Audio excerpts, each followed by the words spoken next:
differences for Genting Plantation and PT Tunas Baru Lampung.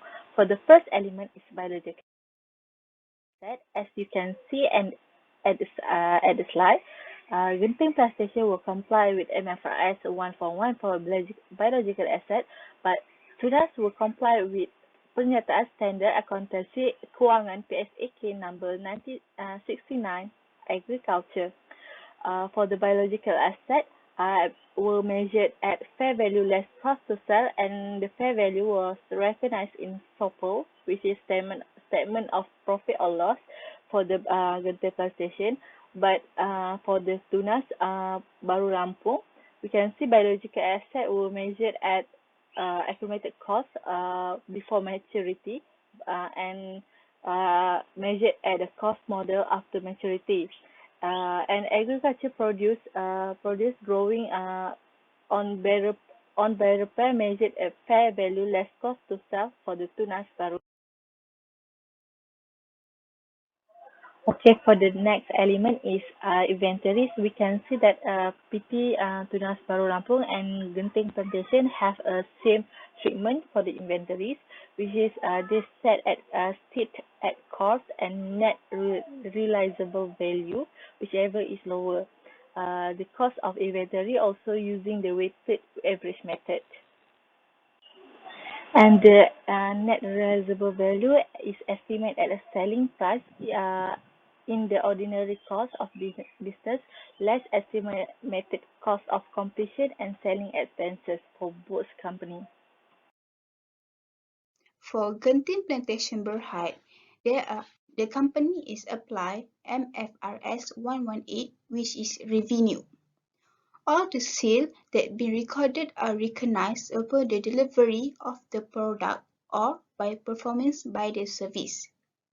And the revenue will be measured at the fair value amount of the consideration received. For Tunas Baru Lampung, the company apply PSAK number 71 for revenue.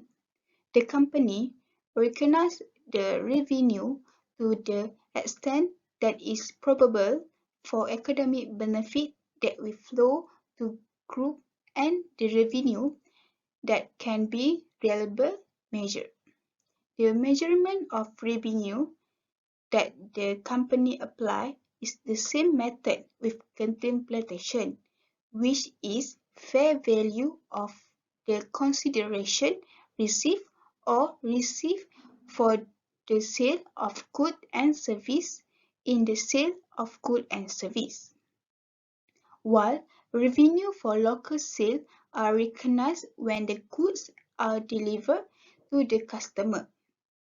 Revenue from export are recognized in accordance with the term of the sale.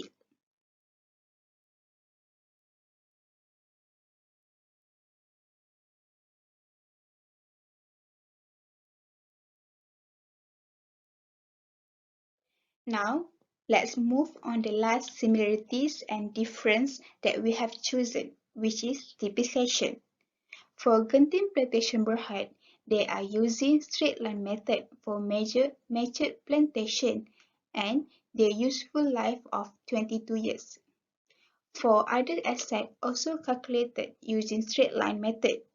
This method is used to allocate the cost of revalue the amount of the residual value over the estimated useful life of the asset.